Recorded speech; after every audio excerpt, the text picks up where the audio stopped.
mind, open your mind, open your mind, open your mind, open your mind, open your mind.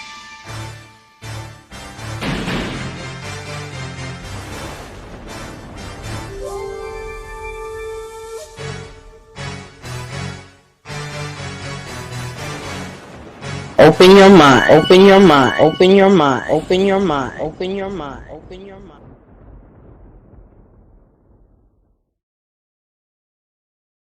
Open your mind. Peace, folks. Once again, on the T.P.O.T. YouTube page, we are back with another hard-hitting doubleheader.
And peace, folks. Welcome back to another edition of the Popular Thought Series right here on the old T.P.O.T.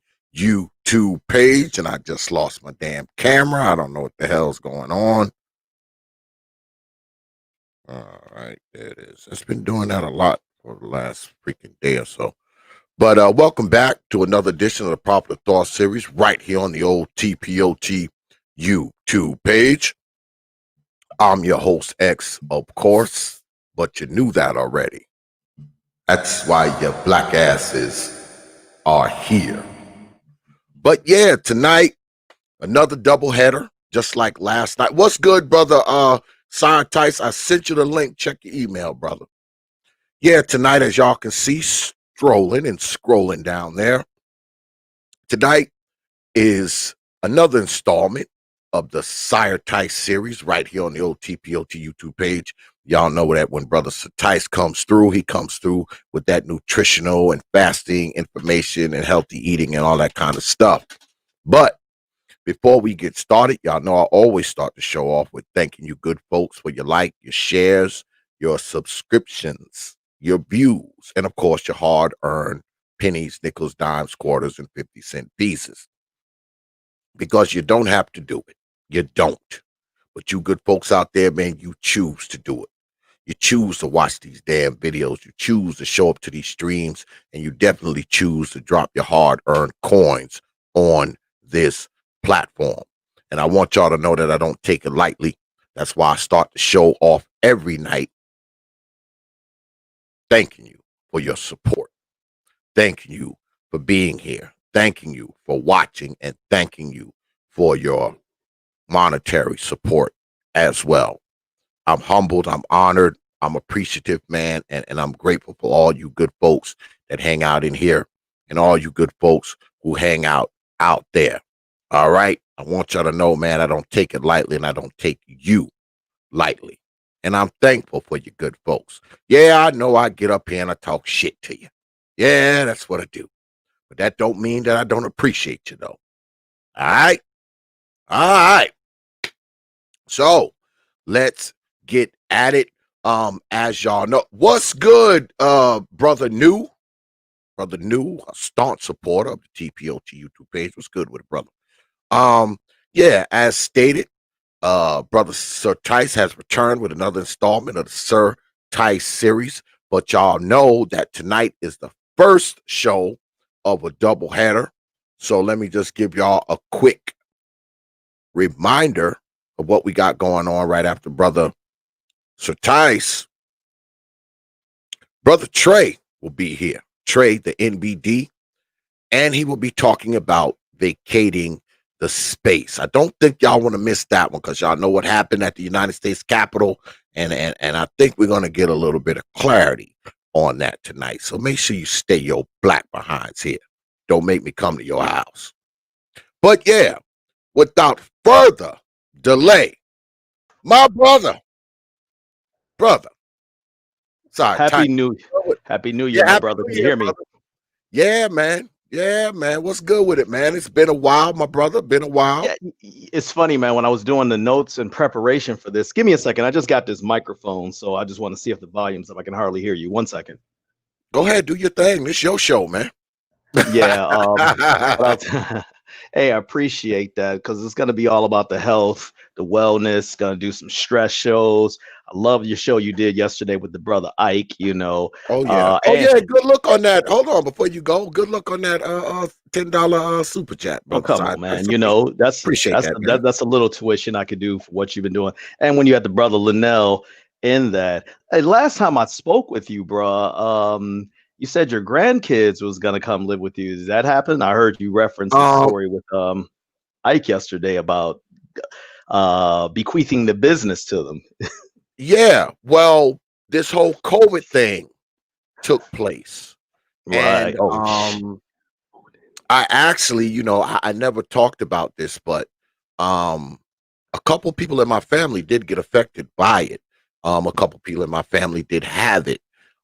Fortunately, no one died. All right. Good to hear that. Yeah, everybody did recover. And believe it or not, I'm actually going to be going. Well, I'm scheduled to go. When we supposed to be going to Florida? What part? We're supposed to be going in a few weeks down What part? to when are we going? We're supposed to be going this Sunday, actually. So yeah, Tampa. Oh, okay. So that's 4 hours away. I was like, yeah, if you come down here, we'll definitely meet up, you know. Okay. You know, at least that's the plan right now, as I know it right now, as I know it. So yeah, you know, we'll talk about change. That. Yeah, we'll talk about that offline. It's not necessarily the wild, wild west that you're hearing in the news down here, but man, I would love to even do a presentation on what I've been reading about. I can't think of the name of the groups. Affinity groups, things like turmeric, increasing your immune system, things of that nature, you know. So just wanted to mention that. You know, today I had whatever went wrong, including my futon. I was trying to set this whole thing up, position the lights.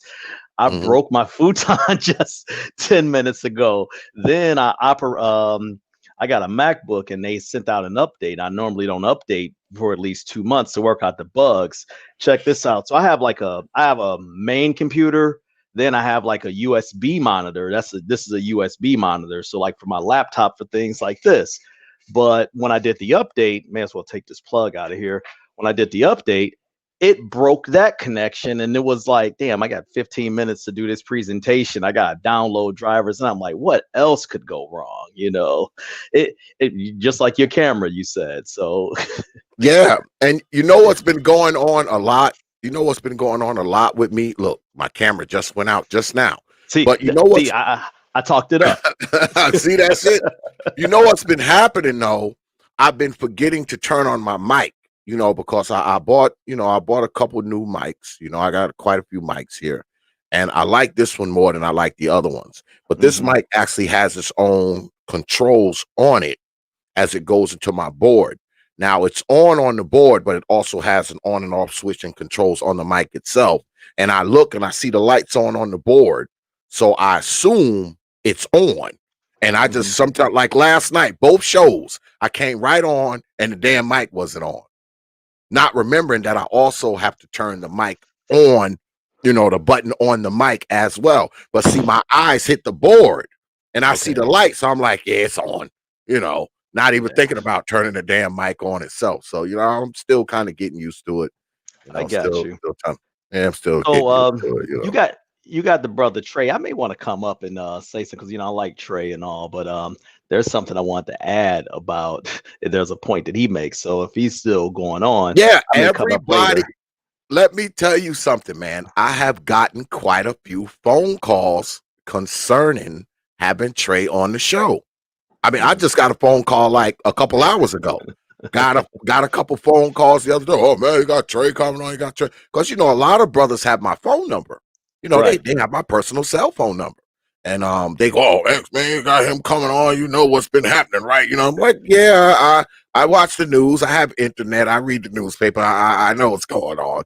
So yeah, I mean, I think it's going to be quite interesting when Brother Trey comes. Yeah, yeah, that's Well, going to be a thing. Now I'm pro the brother, but we can get right into it. Since absolutely. I had some of these technical problems, I've done this. So, it's funny. You had mentioned something about the space or what have you. I was gonna send you an email. I still may send it to you. I'm not for sure, but I'm even leery about sending even more images because I was gonna show some images because people love, like last time I was trying to give a history of this whole fasting thing. And for those who's watching, we're pretty much getting started. But Zave and I sometimes interject in conversations, and because it's your platform, as always, feel free to jump in. If you see a good comment, we're just gonna do this freestyle as always, But absolutely. as I was saying, I like to sometimes when we're talking about this because we're in an information era and there's just so much information around. I mean, it consumes me and I love information, but I say that to say this, I had to figure out a way. I looked at the presentation last time that I did, and I kind of graded myself like where it was. I appreciate you, brother, saying that. You're like, I thought I was gonna be bored out of my mind, but I'm actually interested. So see, I remember all those things. I had two surprises for you. You said pasta, so let me make Oh a note yeah, of that. You said last night that you. I said last night. I wanted to have this with my props. We're gonna talk about this. Let's see if Okay, they I'm gonna can go ahead camera and blow can you up, man. I'm gonna go ahead and put you big on the screen. All right, go right Go ahead. ahead. You got it. All right, we're gonna talk about this. This is Mct Oil. We're gonna talk about this. It's probably in everybody's cupboard, but this is necessary right here. Before I start the show, I would like, and this is not a product endorsement. I don't make any commission from this product. I'm gonna talk about fasting, why it works, and then just jump right into why it should be a part of everyone's program, whether they're vegan, whether they're carnivore, whether they barely like to eat, what have you, or whether you eat too much, and why it works. But I'm going to use this as an example. This is called the brand name is Keto Mojo, and again, I don't make any money on this promotion. I'm going to do something live here. I'm going to take my blood glucose levels, both on the air, blood glucose and ketone levels. Now, I'm going to go through what glucose and ketosis is and all of those things, but just at a very high level, your blood glucose spikes anytime that you eat, regardless of what you eat, because it needs insulin to process it and turns it into sugars and what have you for energy. So anytime you eat, your blood glucose spikes. I believe presently right now, I'm on a I would probably say the last time I ate was probably around this time yesterday. So I have not eaten anything. I have drank black coffee and my trusty apple cider vinegar. So the way this works is it doesn't really hurt or whatever. You take the little pricker. I'm sorry. The way that this company works is you can use your HSA if you have one of those, but these meters, they're fairly inexpensive. You want one that does the ketosis and the blood glucose. By the way, ketosis is the process of your body using fat for fuel. We're going to keep this very simple to whereas well, you can't say that R word, to whereas a child can understand it. You'll know how to get into it. There won't be no paralysis analysis and all this. And then I'll talk you through my journey. And I forgot what else on my agenda that I had, but I'll talk through those things right now. But the way that the company makes money is they overcharge you for these strip things. So it's kind of like how a printer on your computer business model is. The printer is cheap, but the printer is inexpensive, I should say, but the toner and all that is expensive. But these should be used as a guideline. I'm using this for demonstration purposes so that we can use a baseline here. I have a smoothie right beside me that I'm going to start drinking after I do this, but you're going to see where my blood glucose levels are before the show, and then at the very end of the show we'll do this again to see where the spikes are so that you can see how the spikes go. Now hopefully I don't bleed to death on air as I do this. So basically I already replaced the needles. You basically just have a pricker, it has a needle in it, and you just pull out your finger. Okay, one of these is for glucose. One of these is for for evaluating ketones. So I stick this in, and the brown one I believe is for. Oops, I put it in backwards. So it's a little dark in here, so pardon me, I can't see that well, and I need to put on my glasses as I do these presentations. So as you can see, this says glucose 2017 Eastern Time. I prick my finger, squeeze it, and it's not that much, as you can see. You maybe can see that there. It's not that much, and you stick it in right here. It's a 5-second count. We're going to see what SYR TYCE's glucose is right now. Let's see. Okay, that's pretty damn low. That's 81. Okay, that's pretty damn low. And I expected that for a 20-hour fast. Now, I expect my ketone levels to probably be around 0.3 or 0.4. And maybe another presentation I can go to exactly what those levels mean. But generally speaking, when you eat something, your blood glucose is going to spike between 110 to 130. Some people have spikes that go as high as 160. If you're consuming alcohol, it'll definitely go to 160. Okay, so the ketone accepted my blood, and the countdown happens right now. I think it's going to be 0.3. By the way, this is for demonstration purposes only. The Prophet of Thought series, okay, it was 0.02. Now, the Prophet of Thought series is neither responsible or a doctor. I am not a doctor. Consult your physician. After all of what I say, this is for informational purposes only. Now that we have that disclaimer out of the way, first I'd like to talk about my journey into this real quick. But before I do, in the last presentation, I wish I would have provided you all with the link of the last presentation, but it's in Xavier's archives. I gave a reason why. I gave reasons from a historical factor of why we've have a 40% obesity rate. How before 1977, for the previous 100 years, the obesity rate was under 10%. And then within 10 years in 1988, it went to 20%. And then presently it's now in the high 40s. I gave all those things. I talked about glucose and of those glucose, ketones, how the government incentivized food manufacturing companies to overproduce food, and how we were sold this whole bill of goods that has had us not be a healthy individual. By the way, I'm going to be drinking throughout the show. I'm not necessarily endorsing this, but this is what probably is going to create my spike. This is going to be my first meal. It's a smoothie. It's bananas, turmeric, spinach, orange, mango, peanut butter.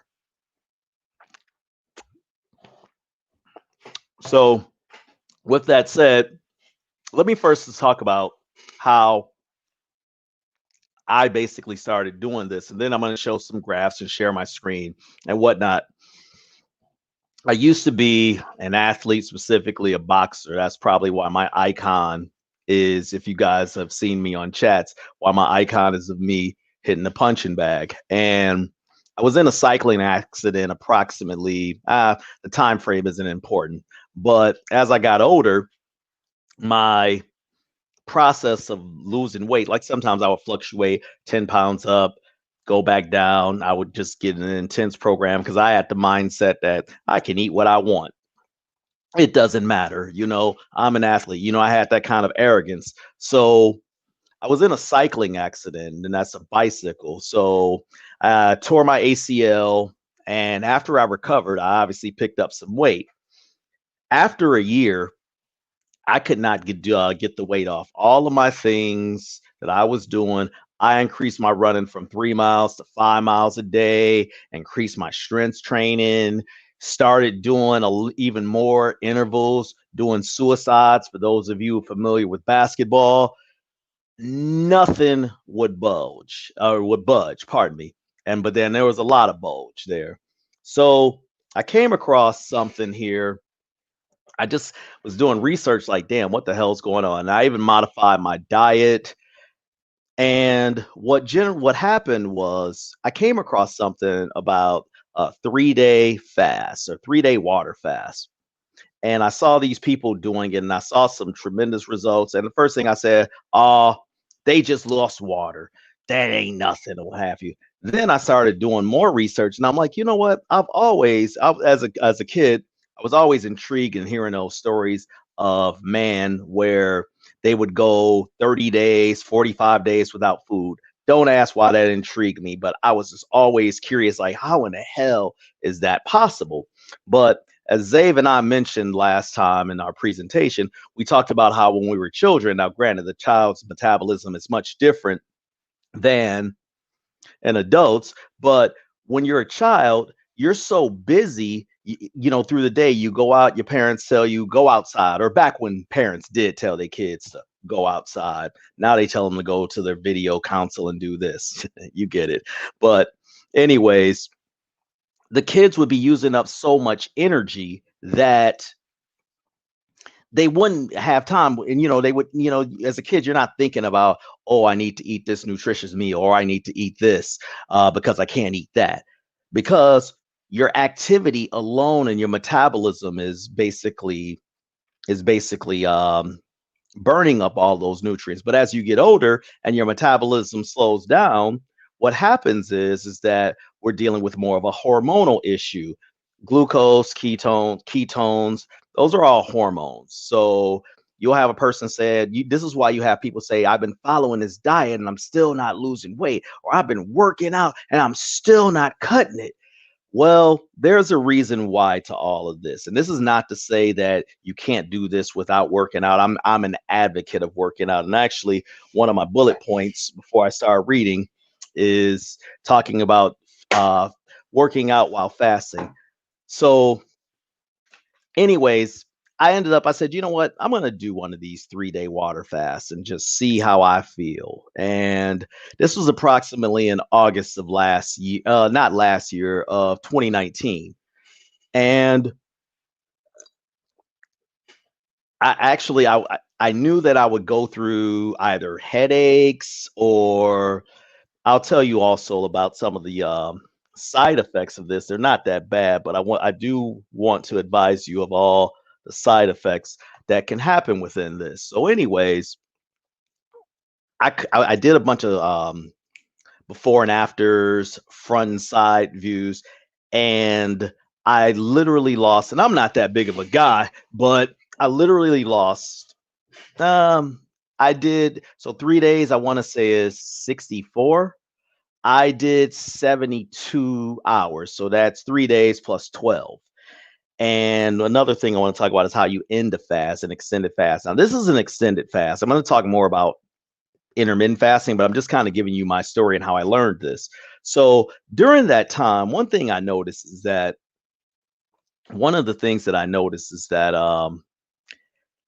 when I would turn through even social media, the food ads were just in my face. I would go into my car. I would just notice these food billboards from chains that I didn't eat. And I'm like, damn, why is it all these food ads around? And I remember it was a game on at the time. And I was watching and I just noticed, I said, you know what? I'm going to count how many food commercials is on this during this game. And you wouldn't believe the number. I have it in my notes that I was taking at the time because I was chronicling my journey. Like, okay, do I have a headache here? I was doing videos. But during that time, I discovered intermittent fasting, if that makes sense, as far as doing research, like what can you eat, what can you not? And I'm like, wait a minute, I'm already 50 hours in.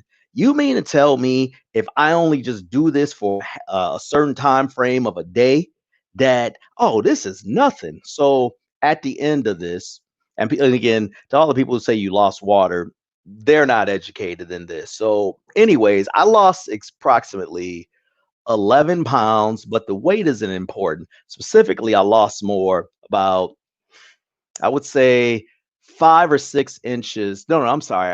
No, that's ridiculous. I've lost a total of 8 inches around my gut since that time. After that 4 days, I lost about 3.5. And I couldn't believe it. My pants felt different. And I'm like, wow. So then I started doing some research on intermittent fasting. And that's when I started learning about ketosis and things of that nature. So allow me a moment to share screen here. Let's see here. Bear with me before I pull up this. Let's see. Okay, I'm going to share a video first. And before I share the Let me video, let me just ask you something, brother SYR TYCE, before you go into it. oh, You were jump you right were jump. talking about working out while fasting. Correct, sir. Now, how can you do that? Because you need something in your body, especially if you're jogging and you're lifting weights and you're doing whatever. I mean, Well, explain that a little bit before you go into your I'm glad video. you asked that, even though you went ahead of this, but this is a great question to do this. Okay, I like to share this thing. And I shared this last time in the last presentation. Think of what a bear does, right? A bear forages for 6 months. It's fattening himself up. So why? Because so they can sleep for 6 months or however long hibernation occurs. We accumulate fat because, or let me rephrase this. Fat comes from the accumulation of excess glucose that is stored for a rainy day. That's what it's for. Okay. Because we consume so much food, and for those of you, again, I go into very good detail on why this whole eating 6 times a day is not good for you, but I won't get into it. But because we consume so much food, our brains have been tricked into always using glucose and carbohydrates for energy. We can actually use our fat stores, and that, my friends, is the main purpose of fasting, is to use those existing fat stores for energy, because that's what they're there for. Unfortunately, because we accumulate so much that we don't use it, and this is where exercise comes in. First thing in exercise, it's going to pull from resources and it's going to say, where's my glucose? Oh, I have no glucose. It's a process to train into this. Now, you should, like, for example, for a beginner, I would not recommend this initially, but as their body gets used to being, and the proper term is fat adapted. Fat adapted, meaning it's using fat for fuel. So once the body becomes fat adapted, then you can use those fat stores for energy. Take, for example, boxing and MMA fighters. You ever notice, like, this is for those who are not familiar with these sports, you have a lot of fighters who are fighting at weight classes that are well below what their walking around weight is. So for example, you'll have a guy like I'm trying to think. Okay, you have a guy like Errol Spence, the current welterweight champion. If you're not a boxing fan, just work with me on this. He's about 5'10, 5'11. He walks around easily at 165, 170. Now, mind you, the dude is already ripped, less than 5% body fat. But when he fights down to 147. And this, I'm just using him as an example because, in my opinion, he's almost too big for his weight. But how guys are able to do that is they're often training in a fasted state. But those guys are so fat adapted that that's how they're doing it. Okay. By the way, we may need to do a show on this because I have a bunch of I like to use myself as a lab rat, my own personal lab rat. I have some good metrics on, like, okay, how did I do when not eating this or before eating this? So maybe that'll be another show. We'll just look at the participation with that. So, but great question. We were talking about, and let me look at my notes real quick. Oh, I was going to share a screen. I was going to talk about Dr. Jason Fung. I want to also give you guys some resources. Never listen to one person. Always listen to multiple people. I don't care what discipline it is at. I saw the brother New in the chat. I don't know if he's still around, but I don't care if it's the electrician discipline, IT. You listen to multiple sources, then you come to your conclusion. Don't take my words for it. Fact check me. Do your own research. I'm just here to kind of guide you through the journey to take away all of the utter detail over. How do I say this? Over information, just to make this simple. But with that said, one of the individuals that I've been doing a lot of research on, his research, and he's kind of a pioneer in this, or a modern pioneer. He's a pretty young guy too. I want to say he's only in his early 40s, but his name is Dr. Jason Fung. In this small YouTube clip that I'm going to play, and again, fair use, he's going to actually walk you through what the fasting process is. I can talk all day, but when you kind of see this, it'll kind of make better sense. So I'm going to share my screen, Zave. So give me a moment. And I just want to share an application, just the browsers. It may do a double here, so just bear with us here if it doubles up. Okay. Just bear with me, guys. I know it's doubling up. All right. So let me look at my phone. There's a delay. I'm just looking at what you guys see. Okay, perfect. All right. Fair use, Negroes. Fair use. Fair use. God damn it. Fair Go use. ahead, bro. All right. And again, no. I love the echo box. So I'm going to let Dr. Jason Fung talk a bit, but then I want to keep this graphic up. And again, credit to Dr. Jason Fung. So let me hit the volume and ready, set, go.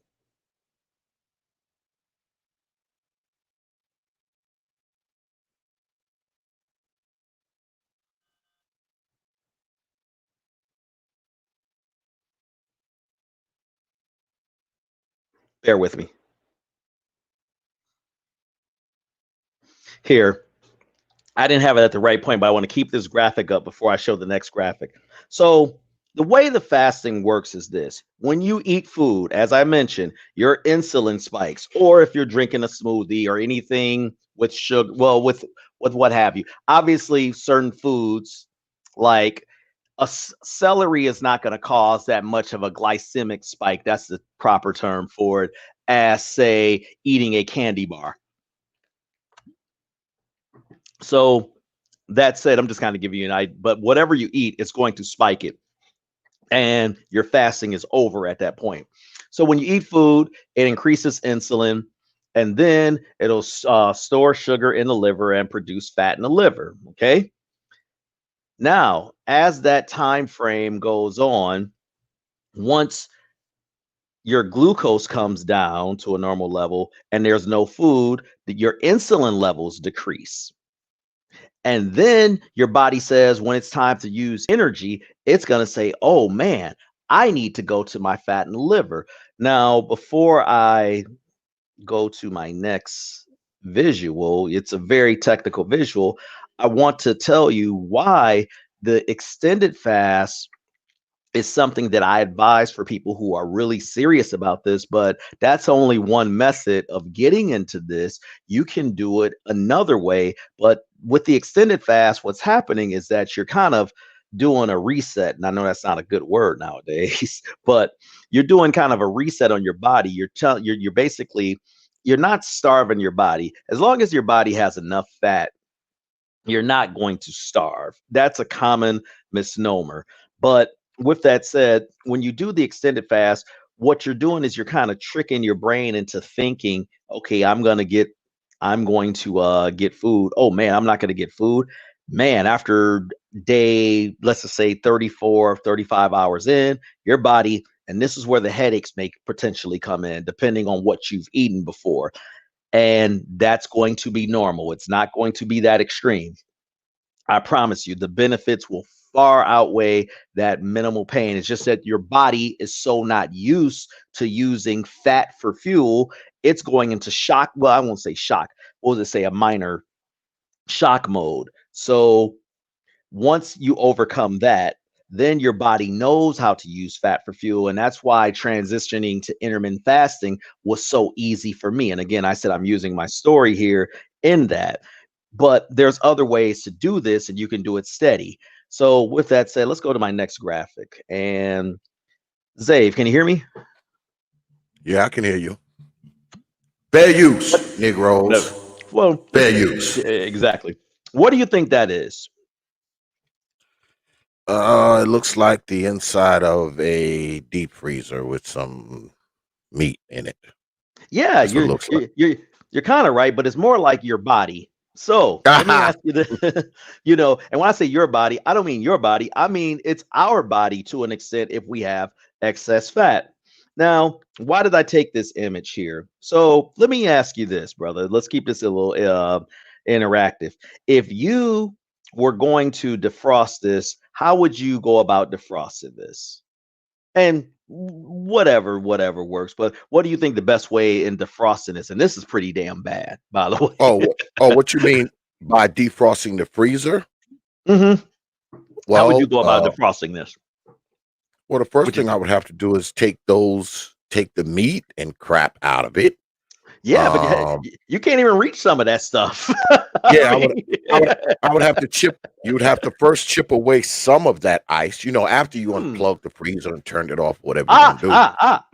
You, you you hit it out the park there, my brother. You hit it right there. So the first thing you're gonna have to do is, hey, you can't get the world's most powerful hair dryer and get rid of this, right? Your hair dryer will break.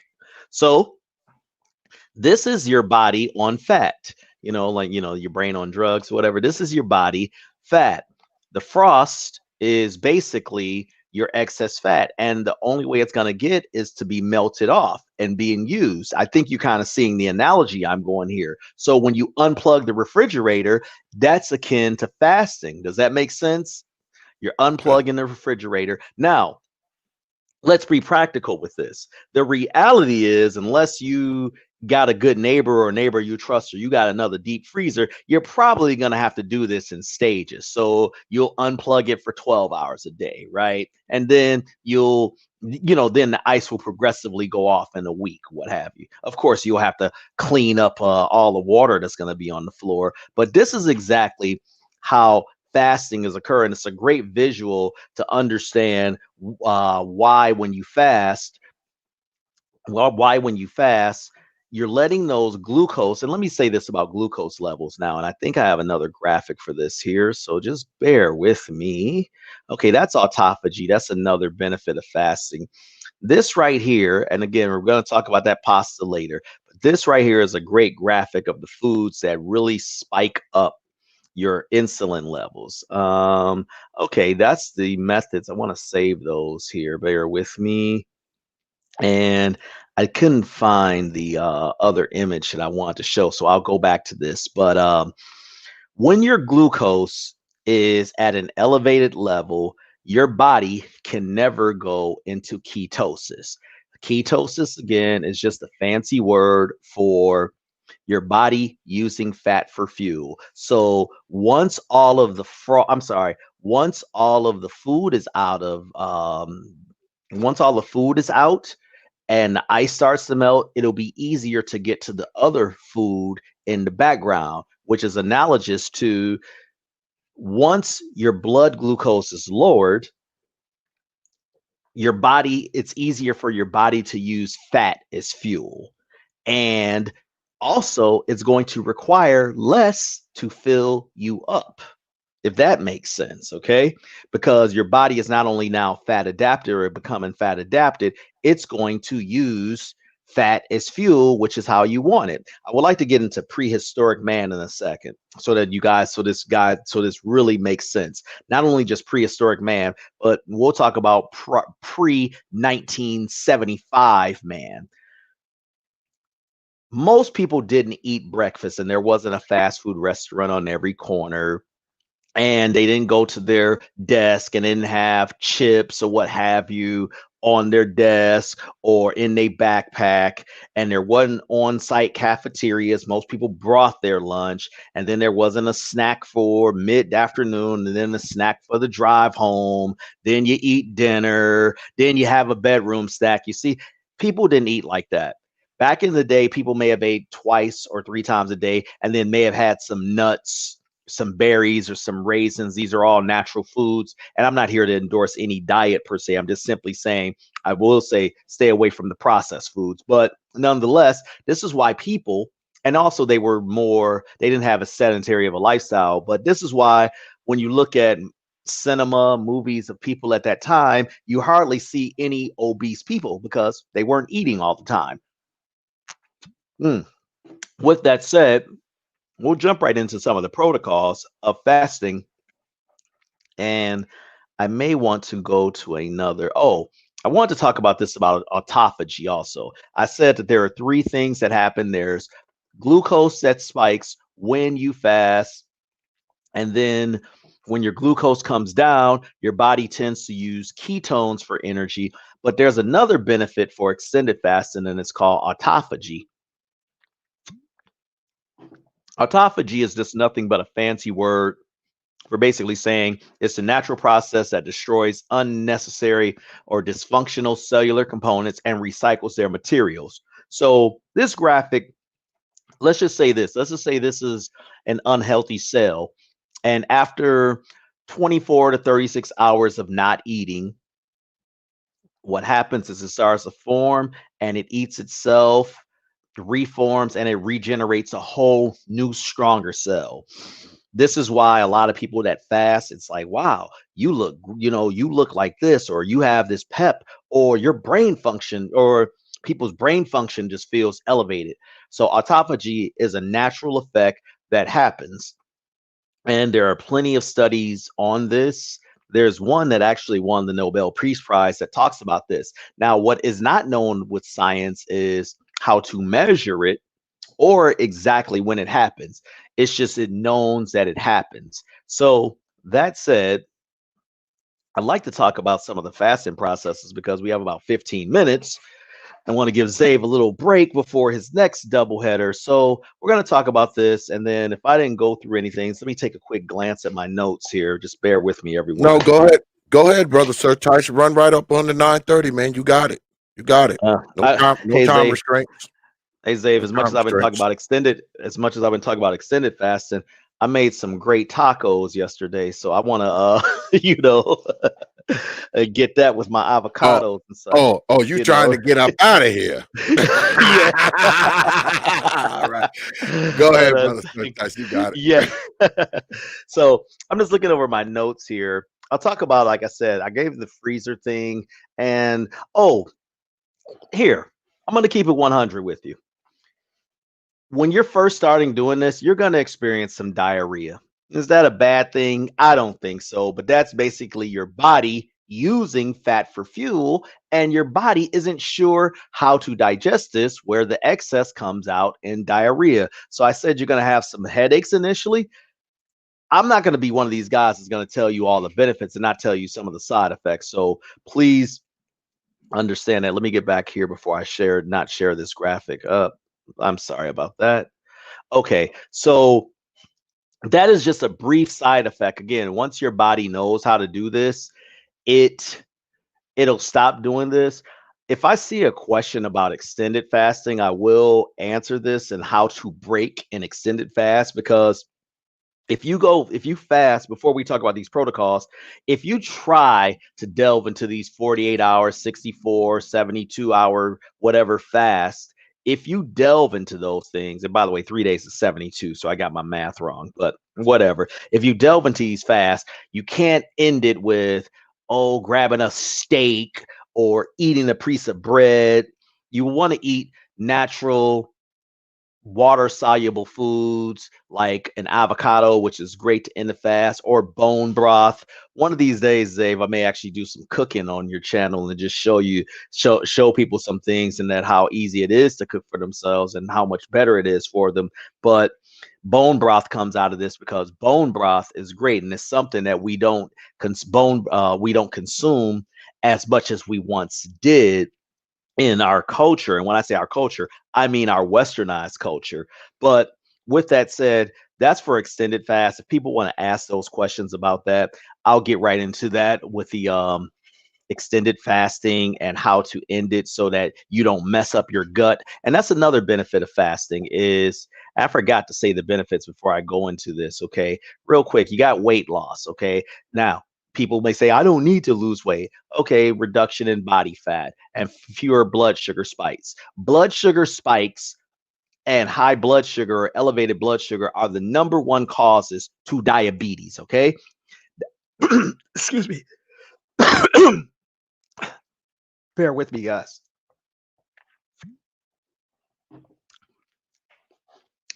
I'm still here. So I was talking about the benefits and that blood sugar spike. So even if you're in great shape, you may have elevated blood sugar that's constant, and that could potentially lead to diabetes. So that's one benefit of fasting: mental clarity and increase in energy and reduce in inflammation.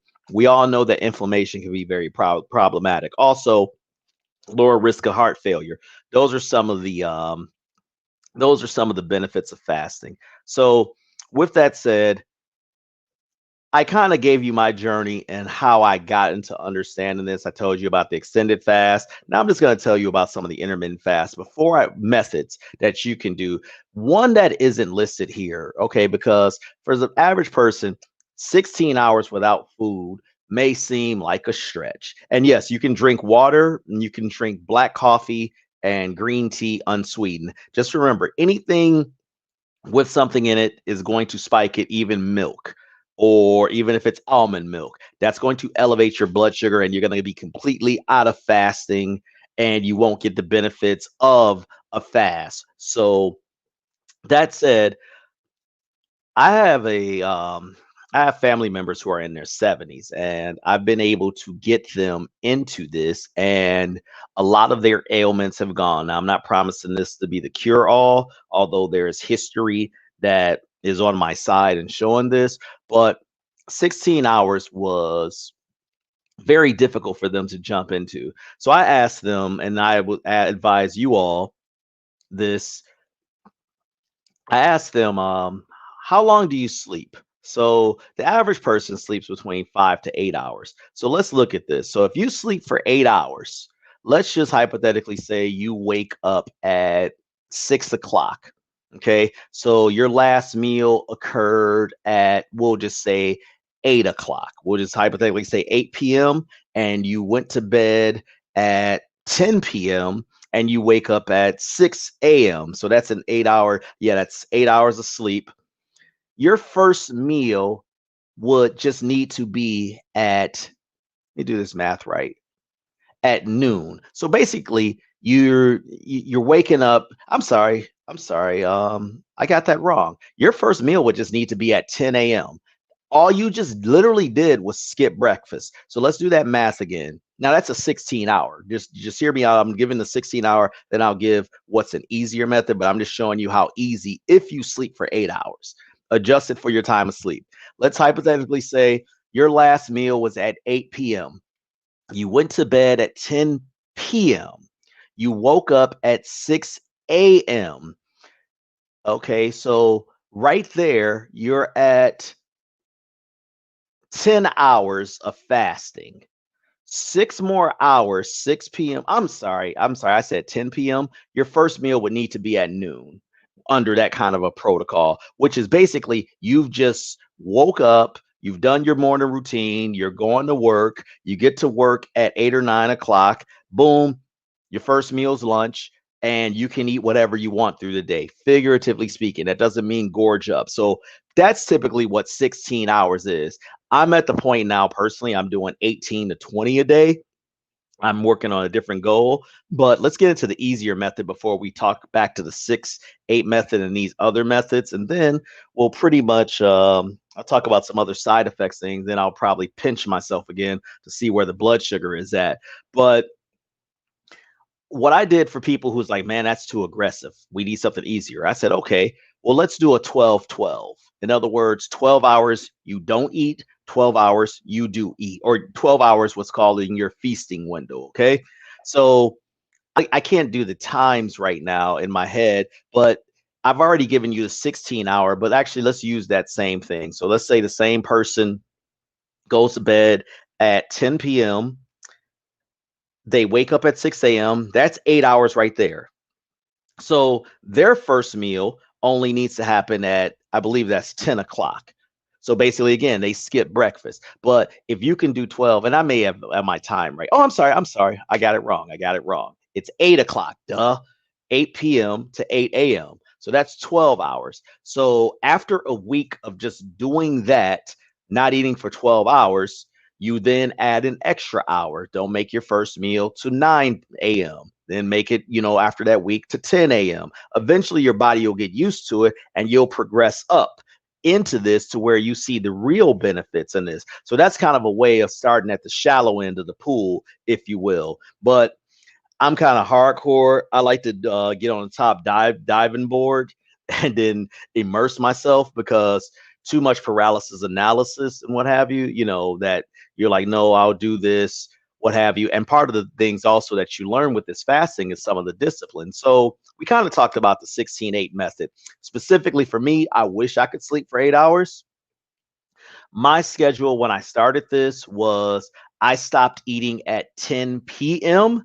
and then didn't eat my first meal to 2 p.m., which worked for me because I would skip lunch normally anyway, and I would have meetings, and then my lunch would be at mid-afternoon, 2 p.m. After I got used to that, so again, I would stop at 10 p.m. would be my absolute last meal, and then not until the next day I would not eat my first meal until after 2 p.m. Now I'm at the point I can do it till 5 or 6. Today I did it till 7. So that's the 16-8 method. 16 hours of fasting, 8 hours of your feasting window. This eat shop method, I've never heard this name before, but this is the only graphic that I could find without creating my own. 24-hour, once a week, twice fasting. Well, 24-hour. Okay, so this is a fasting method where 2 times in a week you do a 24-hour fast. Now, this mathematically works. And by the way, there's no general calorie counting in this, even though this one talks about these two are kind of the same.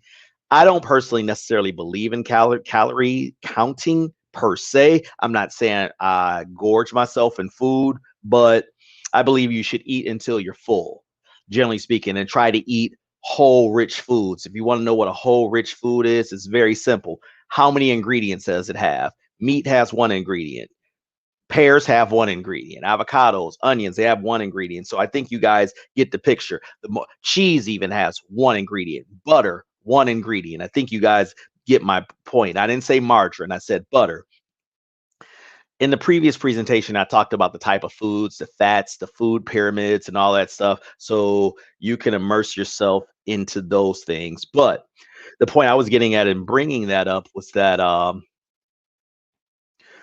excuse me, the point I was bringing that up was, I just lost my train of thought there too, was to basically say, with these 2 latter methods, what they're kind of focused on is putting you in a calorie deficit, thus you see the weight loss there. I believe it's better to spread the wealth than do it all in one big burst. So it's kind of like a kid. Let's say a kid has a test to study for. Is it better for him to cram 2 hours that weekend, or if he or she spread that out 30 minutes a day for Monday through Friday, and then he could have it Saturday? Obviously, the 30 days, even though those smaller increments work. This is kind of like what I call the weekend warrior method of fasting. Anybody that knows anything about fitness knows that you can't get any real gains being a weekend warrior, even if on the weekends you run 10 miles, 2 5-mile things, versus during the week you run a 1.5, 2 miles there. So those are some of the fasting methods there that you can undertake. I kind of given you a baby steps way in doing this and the benefits. And just think of this. A lot of the things when you initially try this, I'm going to go back on cam now. Bear with me all. And I'm going to stop sharing. Okay, so I had to read some of my notes in there, so pardon me with the glasses. I really don't like them. But just glancing at my notes here, bear with me, Zave, and the audience, and thank you guys again for listening. I mentioned these things. Okay, so this is something called MCT oil. I can't pronounce what these what MCT oil generally, what the MCT triglycerides something. It's basically coconut oil. You take a capful and it helps get your body used to using fat for fuel. Okay. It's inexpensive. I get this from Amazon. I sometimes cook. When I say cook with it, like if I want to saute some onions or things of that, that's one way that I do it. And shout out to my man, Doug, the best moderator in the manosphere. And Doug is exactly right about the fasting headaches, about the Himalayan salt. And thank you for highlighting that, Zave. So salute to the big Doug there. This right here is liquid gold. It tastes like shit, but you're only drinking 2 capfuls at a time. When I wake up and when I go to sleep, I have a glass of water and 2 capfuls of this. So when I go to sleep, and for me, you can Google yourself. I'm sorry. You can duck go yourself. We got to get away from that dependency on that G word. You can duck go yourself on the benefits of apple cider vinegar. For me, when I wake up, it helps me go to the restroom. I don't want to get all graphic. It helps me go to the restroom where I feel emptied out and I'm great and I feel ready and charged to go. And the one before I'm sleeping, I guess it softens everything, figuratively speaking, or whatever. Yeah, I didn't mean to gross you all out. But the benefits, once I added that, I'm not really big into weighing myself, but once I added that, I noticed the inches would start shrinking off. And that's one thing I forgot to mention here. I'm kind of prolonging it because I don't really want to prick myself again. But sometimes you will. Hey, shout out to the brother Wise. Salute. And I want to say this. Salaikum salam. The Honorable Elijah Muhammad did say 1 meal a day. So he was right about that. All right. So everything in history, or all the things that we're talking about, there's nothing new to this. But I do want to talk about some of the impasses that you'll encounter. Like I said, in 2019 of August, I was doing this, and I would say probably in March, I kind of hit a plateau. I didn't gain, but I wasn't shredding like I thought I was. So I went out, talked to a friend of mine who knows this pretty well, found a good brother. I need to get him in the sphere, Zave. Bear with me. I was trying to find one of these things that I was going to show here from my tablet. But one of this brother had mentioned to me that, excuse me, that you need to go back and do an extended fast. Your body has gotten adapted to your 16-8 routine. So you need to do maybe a 24, 48-hour fast and basically reset your body again, just like you did when you first got into this. And I'm like, I'll be goddamn. He's right. And that's no different than, think about your car. You may get your car washed once every week, once every 2 weeks, or what have you, but eventually your car is going to need a detailing. Okay. That's the same thing with this fasting. So what I've done now is sometimes when I'm super aggressive with it, next week I'm going to do, this week I did a 48-hour fast. Next week I may follow it up with an extended one. I wouldn't advise that for beginners, but I'd like to at least once every 3 months to try to do a prolonged fast. Now there is harsh debate on each side. Do you meet the maximum benefits after 48 hours? And are extended fasts really worth the suffering? You have good debate on this. I say you be the judge of your body, what have you. One thing I notice is, and I want to talk about the extended fast for a second, is one thing I noticed that when I do the extended fast, if I'm busy, that time goes by fast. So what I've learned to do is I try to do it during the week. Since most people are working from home, if you have that privilege, it becomes easier. I know I forgot to mention that if you have to go into the office, this can be very difficult, especially the smells, the odors, and things of that nature of food. And I'm going to tell you this again. I'm going to give you the bad things also. Your sense of smell is gonna be even more elevated once you do this. So you're gonna smell things through doors, and you're gonna be damn near a basset hound with this. So that's a good thing. Your body is actually working like it normally does. But I do want to say that sometimes you will indeed hit a plateau and you have to kind of do a ultimate reset. Just looking again over my notes, I think I'm forgetting something key, and I'm not looking at the chat. But if there's any other highlights that you like to highlight, Zave, that I can kind of respond to, or if anyone has any questions, I'd be more than happy to. I talked about the ultimate. Oh, ending on this. I'm going to type this. I can't type it in the chat right now, but here are some resources. Like I said, I was going to provide names. There's a brother. His name is Edward V. Edward V. Very easy to remember. Edward V. You can Google. I'm sorry. You can YouTube. Look him up on YouTube. Thomas DeLauer. He's another good one. Dr. Ian Smith, the brother. He's written a book on this. What also? And then, of course, I like Jason Fung. This is one of his books. I have the audio and I have the physical book. He's, like I said, one of the modern pioneers of this. So we got Dr. Jason Fung, Dr. Eklund. I can't think of Dr. Eklund, Eklund. I've actually had the opportunity to meet him. He's based in Atlanta. He used to be actually a decathlete he was in the 96 Olympics, I believe. And well, yeah, it's 96. I was going to say 2000. He was in the 96 Olympics, and he's now a doctor. He's a holistic doctor, actually. So there's a lot of good resources out there, and I'll type those as we, wrap up this here in the chat, those resources. But again, just a simple way is the more that you eat, the more elevated that your glucose levels become. Thus, you can't use your stored fat for energy. So you want to create a process to use your stored fat for energy. It's not always just about vanity. It has other benefits with your heart, with your mental clarity and such.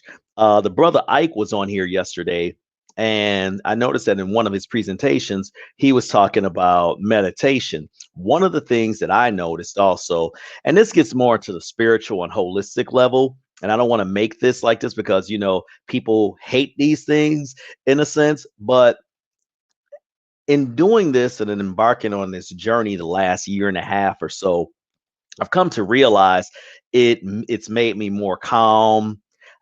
I've been more at ease because, I'm not having these spikes. Now, I'm not going to say that I was just rambunctious and outrageous, but I've noticed this and I came to realize why all of the Abrahamic religions, have fasting as a component within it.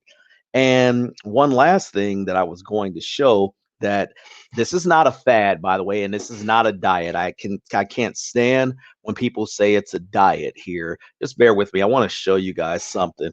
Zay, if you need to do any promos or anything, or you got any questions while I type this up, go right ahead, brother. Yeah, I wanna ask you, because say you're a person that you're trying to, you know, you're trying to lose weight, and you're used to stuffing your face 45 times a day.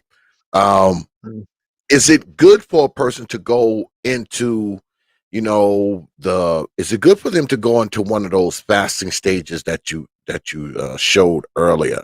Which one, if they're just starting out on this fasting, they've never fasted before, which one of those fasting methods would you advise them? Let's pretend it's you, just for the easy of me saying when you do versus when a person. Cool. Let's just assume Mhm. that's you, right? All right. I just sent you an email with my contact info so we can talk about this offline, because I would forget if I didn't do it. Okay. The question to ask is how disciplined are you? Are you a disciplined person, or do you know, are you impulsive, or do you give in to everything? When you see a Pizza Hut sign, oh, let me go to Pizza Hut, even though I don't like that damn pizza. I'm just saying, I'm exaggerating. If you have some discipline, I would highly suggest go do a 24-hour fast. We have all, I don't know who's in the chat or how many people are watching.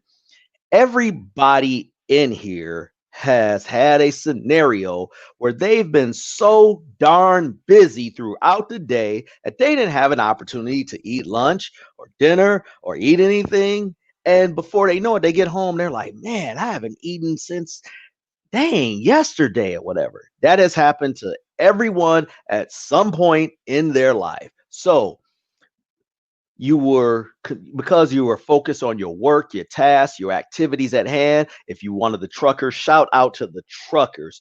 I gotta figure out a way to write a program for these brothers. These brothers keep us going, and they're the ones who, a lot of them, who need it. So shout out to you guys. But even you, a trucker, sometimes you are just so on a mission, you want to get to a stop. You don't, we have that zone type focus that we can do. So if we have that point of reference in our life, then I don't agree with the baby steps. My thing is deal with the pain early so that you won't do it later. Now, guess what? The pain, what I've noticed in this is I've trained about 7 or 8 people on this, people that I personally know. Now, as far as online, there's a group that I have in one of those social media sites that, like Trey, I'll soon be abandoned also. But it's about 20 people that have actually consulted with me on this. And what I try to tell them is deal with the adverse. Oh, I'm sorry. In dealing with them, I've learned that if they're going to do like a 24 extended, for example, when I say 24, that's either 24 or more, 24 hours, try to eat the most nutritious, fatty filled meal there is. We already ran into the previous presentation about that whole low fat crap was BS. You want to know the details, go back to that presentation. But when I say fatty filled meal, what I mean is, let's just hypothetically say if you're a carnivore, you eat I can't think of caramelized butter steak. When you putting the butter over it. I can't think of what that process is called. You have that, you have your asparagus, and then you have your sweet potato, not the white potatoes. Those things are damn near awful. Okay. Those are terrible.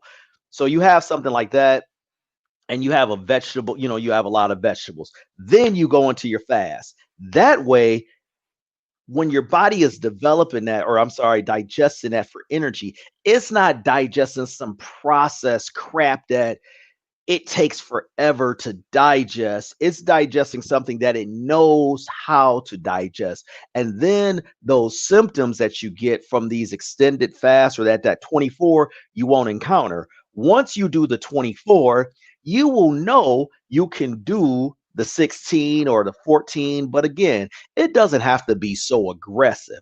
I'm just, I just like the pain at times. I try to be a little mini David Goggins for those of you who are familiar with him. But we will definitely talk in detail about it. The thing again is this the point of reference. We've all done it for 18 or so hours. So we've done it. But I would say even mix in that with the baby steps.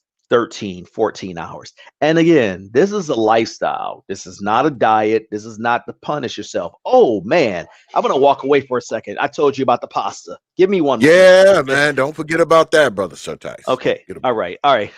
Can you hear me? Yeah, I can hear you. Go ahead. Okay. Yeah. So this mic works again. So now, Zave, I love pasta just like you. I mean, even I make my own marinara sauce and all that, man. Have you ever heard of aglio e olio? No. Okay. It's the simplest dish. All it is you take olive oil. Let me look at the chat. Anybody in the chat?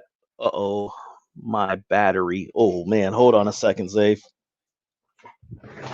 I didn't have my charger in, so my bad. Anyways, aglio e olio is garlic. It's infused oil with garlic, and parsley. The American version is they put Parmesan cheese in it. It's simple, but it's good. And you cook the way you infuse the garlic. You do it at a very low heat, so that the garlic is just so infused in the oil, okay? And then once you see the garlic just get slightly brown, that's when you put in the noodles. Then you can add whatever. Oh, and red pepper flakes. Simple but good. This, my brother, is a spiralizer. Oh yeah, I know what that is. So what you do is you get a zucchini, and this isn't one of those goofy, oh, here's the vegan version. Yeah. This isn't one of those goofy things. Oh, the vegetables taste great, because you have to do it right. But you got your different blades. You got your spaghetti blade. I feel like an Amazon salesman right now, or whatever. Anyways, I told you I love pasta. What got me off of it so much was, okay, I tried the zucchini pasta. The first time I tried it, man, that crap was watery. And I'm like, man, I'm just gonna have to live with this pasta, man. Damn, this is crap. It don't taste nothing like no pasta, So I gotta get ready to do the pricking, or what have you. Anyways, I learned that once you spiralize everything, you then put it on a strainer, you throw some salt on it. This is turning into the SYR TYCE cooking hour now, right? Anyways, let's go. Let's go. Yeah. So you toss some salt on it and hold it over a bowl. I kid you not, brother. Within 5 or 10 minutes, all the water will be drained. You get you a cheesecloth or something that you can squeeze out all that water. Boom. Put it in a skillet or whatever, and then cook it up just a little. And then it now tastes like noodles and tastes like pasta and guilt-free pasta. I'm going to send you a link to a recipe that I just recently found that trick on. And I'm like, okay. And I only know how to cook for like 5 or 6 people, right? I don't know how to cook small meals. So I'll like make all this pasta sauce, and then I give it to my little bartender friends or what have you. And that's another thing, by the way, with this intermittent fasting. You will drink less also too, for those of us who like to tip the bottle back a bit, I'll admit, well, the glass or whatever, So anyways, and by the way, that's water, guys. So just relax there. Anyways, I'm about to prepare to prick myself, but that's one of the pasta substitutes. And I tell you, it's nutrient. You feel good. You get your pasta. You get your sauce and that feeling, but you have to do it that way, because if you just do it raw, like I once did it, it's like, did somebody just pour water on my pasta? Well, yeah, because I've been eating different over the past 6 to 7 weeks. I'm not eating any meat. Haven't eaten any meat. When I do want to taste a little meat every now and then, I eat some tuna, but that's about it.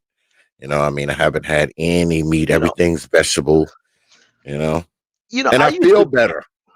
I did the whole back when it was called vegetarian or vegan, whatever. I've done that. I've done a juice. I've juiced for 21 days about 5 years ago. I didn't eat meat for 6 months. I've done all those things. And again, this is just opinion based. I'm about to prick myself so everybody can see where my blood sugar spiked. And mind you, this is a nutritious thing. So we should see what the spikes is in a moment. But what I came to realize is, and we've all heard this, everything, everything in moderately is what I'm saying. Your body isn't designed to eat meat every single day. When man go killed him a buffalo, a deer, he'd bring the carcass home, and we all know they would use that carcass for everything, including the bone for bone broth. And I mentioned I was going to talk about bone broth, but we're kind of close to time. But he wasn't eating meat every single day. They would have that stretch and prolonged. And when you look at when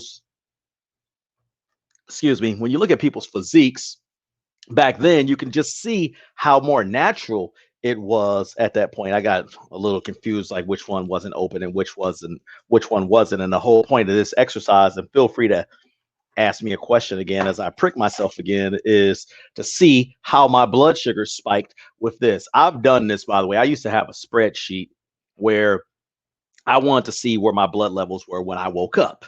I wanted to see what it was when it was at, let's just say, 10 o'clock, when it was at lunch, when it was at the 16-hour point, when it was at the 18-hour point, after I worked out.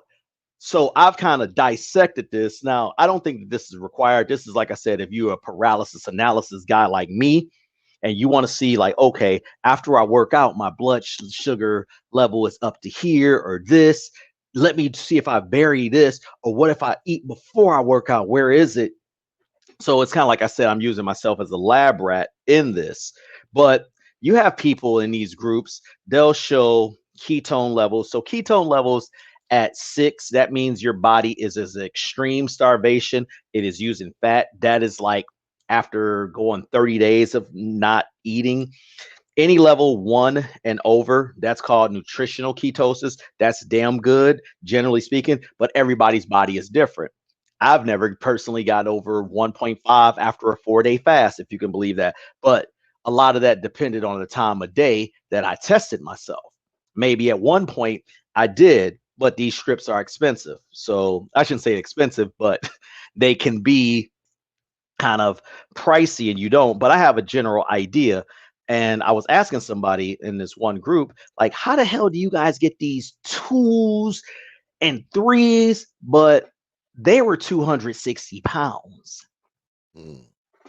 So their body is like, okay, it's attacking, this, and I'm not trying to be disrespectful. They have a lot more fat that they have to account for. Thus, their body is using it. And by the way, a lot of those people, I've literally seen with my own eyes, people at 300 pounds get to 220 in 6 months, which is amazing. I think I told you my number. Okay, so I've officially lost about 35.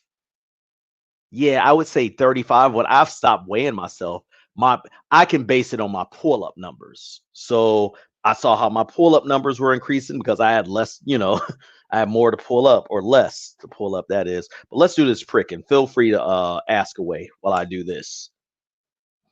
So the people who weigh, 260 pounds, 300 pounds, and dropped all that weight in 6 months, they were doing extreme fasting, right? It No, had to. some of them were just 16 hours. Okay. And think Okay. about that. If you're at an extreme level, think about this for a second. If you're at an extreme level, this is going to be the ultimate test. All right. So I haven't actually done this one, to be honest with you, the hour difference. Those people, their body is just used to eating all the time, right? So now they change the protocol. Look at that. You see how a blood sugar spikes in less than an hour? from me just drinking a smoothie. So imagine if I'm eating a processed food. You see what I'm saying? You saw it. Everyone in the audience, y'all saw it. Y'all. Well, what if, And I by the way, mean, when you let me interrupt real quick. go ahead. Spikes are going to happen. You have to eat. It's not bad. It's the continual eating that keeps that elevated, is what I'm referring to. So don't think I'm just telling you how quickly it happened. My bad, Zave. I just wanted to really Oh, yeah. clear that point up. Oh yeah, you gotta eat something. I think what Brother SYR TYCE is saying, you can't have a conveyor belt of food that constantly Right. just runs food into your mouth. While And you lay on the floor and the conveyor belt just constantly shovels food into your mouth 10 hours a damn day. You can't do that. now that's interesting. That's interesting. It within an hour, I thought I was going to be completely knocked out of ketosis. I think it was 0.2. It only went down to 0.1. Now, obviously, this is less than an hour, but you see in less than an hour, me drinking a frozen banana. I mean, again, what was in this? It was a frozen banana, a mango, blueberries. I forgot blueberries. I forgot beets. I put a beets and beet leaves and peanut butter. And I still got half left. I can just see it here.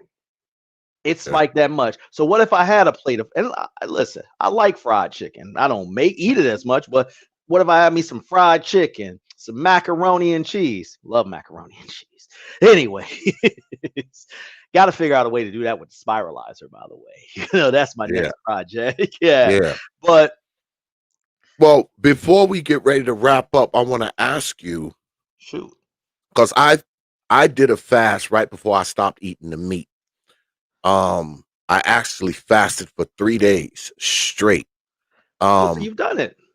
oh yeah, but it wasn't a total fast because I was drinking black coffee. Oh, well, Um, that's a fast. That's a fast. yeah, I drunk Yeah. black coffee for like 3 days. My wife thought I was crazy. She was like, "Oh, that's all you're Oh, going to take." I'm like, "Yeah, you've done it, brother. yeah." I just did coffee for the 3 days, and because I had my last bit of meat. All right, and I said, Uh-huh. "Okay, I'm gonna try to change my body. I'm just gonna drink coffee." And I drank coffee for like 3 days straight. Like got up in the morning, had a cup, then had a cup for lunch, and then had a cup for dinner. And it was hell those 3 days, man. And Yeah. then day 4, I went back into eating again, but I Mm. didn't eat any meat. The first thing I ate was some soup. I think it was some Ah, tomato soup or thank you. something. That was Because that was a I good choice. I didn't want to like stretch my stomach, with something heavy. So I think I ate tomato soup and I ever since I've stopped eating the meat, because it's been about 7 weeks now, I feel better. Right. Um, I've lost some of the gut. You're not on the damn toilet as much. Yep. I mean, you get rid of that meat, man. Hey, if you stop, I'm not going to say get rid of it, but if you stop eating it so much, I, minimize I it. don't expect you to. I don't expect you to stop it altogether like me. But I mean, the benefits that I've seen is number one, I feel better. Number two, my sense of taste and smell is different. Uh, Okay, did I not say that? yeah. Number three, I'm not on the goddamn toilet all the goddamn time. I mean, yeah, because if you eat a lot of meat, man, you spend a lot of time on the commode. Let's be Ab- honest. If you Absolutely. eat a lot of meat, you're on the damn toilet like every day. God damn it. So Let I me mean, jump in real quick. that's a good thing. Let me jump in real quick. And I mean, because I gotta say this. So this is something I didn't mention. I'm trying to find a picture of this here, and I don't use this. Ah, there it is. And bone broth, brother. Now remember I said about back in the day when people used to they would kill the whole animal and such and then use all the pieces. So I don't know if this is gonna show. I think let me see if Yeah, I do it let's that see way. it. Okay. Hold up, I'll blow you up. All right. So these are beef marrow bones, and this is how you. And by the way, when I say bone broth, don't buy none of that store-bought crap. Okay, make your own. And what I do here is I cook the bones first, season them up, and then I do it now in a bigger pot, but when I was first learning this, I did in a crock pot. Whoops. And this is kind of like emptying your refrigerator of all the vegetables. So I think it's carrots, cilantro, onions, thyme. There's garlic somewhere in there. And then you just put some water into it. And then 24 hours later, you have a bone broth, and you can add salt for taste for that. And you have a bone broth that you can drink. You will get all the benefits of the good benefits that you get from meat, and it will actually fill you up. And one more important thing about bone broth, I remember warriors like Spartans and things, they'd be like, yeah, bone broth. And then they would guzzle it down before they would get into it, right? And I used to think it was weird, but once I started doing it, I'm like, I get it. You feel like great. You feel totally satiated. I can't really pronounce that word. In other words, you just feel all full. And what happens is that there are certain nutrients that are in the ground and the grass that we as humans, we don't have access to, specifically like the nitrogen. We don't go to the ground and eat grass like a cow would, like a turkey would, or like a chicken would. In fact, I took my turkey carcass that I made for my visitors over the holidays, and I made a turkey broth. So I will use a turkey broth instead of chicken broth. But that aside, the whole process is those days you're extracting all those nutrients out of the bones. Think about a dog for a second. I heard somebody make a point, says dogs don't like bones. They settle for bones. They like steak. And I'm like, that person doesn't know shit about dogs or whatever. Dogs actually like organ. They like organ meat, liver, things like this. And they like bones. Why? It helps their teeth. It has also nutrition properties that help their saliva and things of that nature. Okay. Humans are the same, but we don't have those damn incisors that dogs have. So we have to we created the way, the water where we basically extract it all. But you and I will personally talk about that, with these bone broths. And I've given those out to people, and people said, I've taken this for a week. I've used this as a meal substitute, and it's great. One thing I may want to do, I'm just thinking like, what's the benefit of me doing this is when I first started this, Dave, wow, we got 3 minutes. My bad. When I first started this, I was actually doing that bone broth. That's how I was ending my fast. Okay. And it was good. Then I would get some applesauce. Then I eat a salad later. Then I would feel good. Then I would wait next day for a real meal. And it's funny, man. I got back used to loving applesauce. Think about it. Well, how many adults actually eat applesauce? We associate that with kids, but it's good as hell, and it helps you on these fasts. We think baby food. I know, right? So the bone broth is definitely something I want to popularize. And the great thing about it is it's super easy to make. It's not trendy, but it works. And that's something I want to definitely put together for the truckers, because it's something you can freeze. I make so much at a time that I send some to my parents, I mail it to my parents or what have you, and people really like the way I kind of season it. So that's what I have, my brother.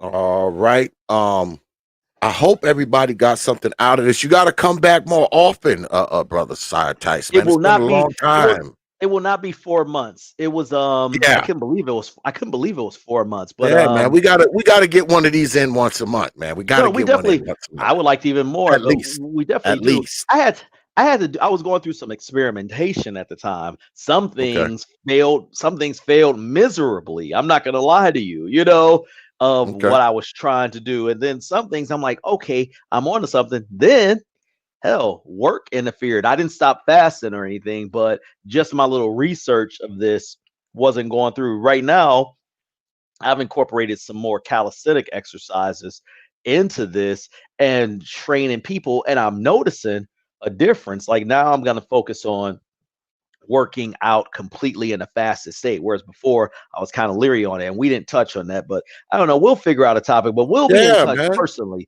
We'll be in touch personally. You got my info, but I'll follow up. All right, let's do another one of these soon. Let's do Let me another look at one the chat soon. real quick. Salute. Oh, okay. Um, if I see if that's Linnell or what have you that I see in the chat, I hope if that's the same Oh Linnell yeah, for that that's presentation. brother Linnell. Hey, that was damn good. Yeah, That was shout damn out good. to brother Linnell. Shout out to Linnell. You know what's messed up? I was supposed to be working on this, and I'm listening to I'm like, damn. You Well, know, I'm gonna be hitting brother Linnell up probably within the next month or so, because I need some more info on this Bitcoin stuff, because I got some things that I'm it's piqued my interest. So I'm yeah, gonna he's be got. hitting them up. Yeah. Oh, but big shout out to my brother New or whatever. I like New. New got the New didn't give me none of the troll smart ass comments that he does everybody else. So I think I didn't do that bad. Well, New, that's my folk. I mean, New Yeah. is. I mean, I don't even gotta explain, brother New. I mean, brother New has supported this channel so much, man. It's just out of this world. So good I people think hang out over here, man. Good right, people exactly. hang out over here. New just hates Strags. That's all, and I'm like you and these These mama. these Yeah, there we go. mamas. All right, But brother. yeah, Thank you. man, I I didn't mean to appreciate go you into coming Trey's through time. as I didn't mean to go into. always. No, don't worry about it, man. As always, man, like I said, man, we got to do one of these once a month, brother Side Tyce. Once a month, man. You got me. Tell You got me. tell me you coming got me. back I'm soon, gonna. man. No. I will do the. Hold on. We'll be on the conversation anyway, and we'll kind of Okay. like bounce off some Okay. topics, brother. All right. I'm gonna eat. I'm gonna listen, and I'm gonna listen in the tray. Thanks again, brother. Happy New Year. All right, man. Yeah, happy New Year, brother. And bring your behind back here, man. Don't let it be 4-5 months. Dude, I'm here. And hey, I've been supporting the channel though. I've been supporting the channel. That's You know true. that. Okay. That's true. All right. But All right, my brother. but brothers need this stuff, man. And we need you up here talking about it, brother. That's all. Absolutely. All right. Hey, appreciate it, brother. All right, take care. Peace. Yeah. Just got off the line with brother SYR TYCE, man. I hope y'all learned something from this, man. I'm putting in SYR TYCE's other presentation, because y'all know brother SYR TYCE has a series on the T.P.O.T YouTube page. Good stuff tonight. I'm going to try to get him in here at least once a month to talk about fasting and nutrition and things of that nature, because brother SYR TYCE has a very good understanding of these things. And this is important, man, especially for guys our age, man. We got to start eating better. We got to start fasting. We got to start thinking about our health and start thinking about what we put in our damn faces, and likewise what we don't put in our damn faces. So this stuff is important, man. So if you got into the stream late, man, go ahead, rewind it back, check out the presentation brother SYR TYCE just threw down, and look over here in the chat room and see his other presentation, because like I said, brother SYR TYCE has a series on the T.P.O.T YouTube page, but what we're gonna do now, we're gonna get out of here, y'all, because y'all know that I got brother Trey coming up. We ran a little over, so if brother Trey, you out there listening, just hold on. We're probably gonna take like a 10-minute break, stretch our legs, take a breath, and brother Trey gonna be here, y'all. We're gonna be talking about vacating the space. And I know a lot of people are sitting around waiting for this show, because people have taken a lot of interest in this. I know. I've been getting the phone calls. So stick around. Give us about another 10 minutes or so. Get up, stretch your legs, go grab a cup of coffee, go take a couple puffs of your cigar, which is what I'm going to do, and then come your black behinds right back here. Right back here. All right? Bring your behinds back here, because if you don't, I will haunt your old black ass mama in her dreams.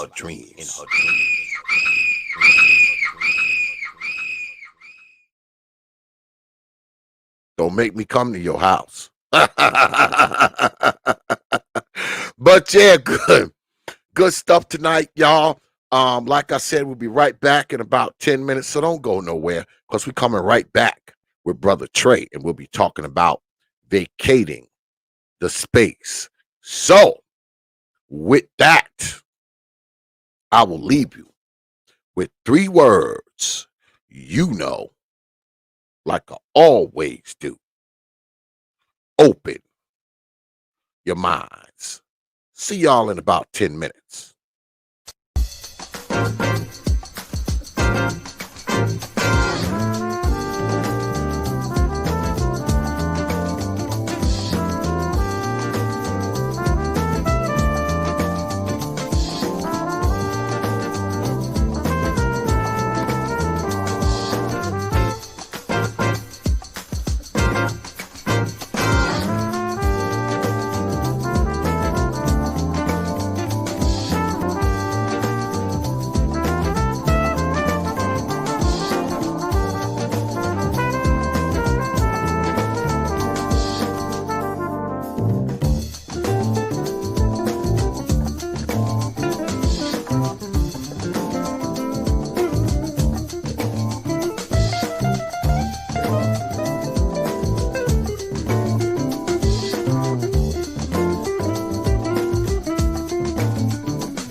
Only from the Prophet of Thought Series Media.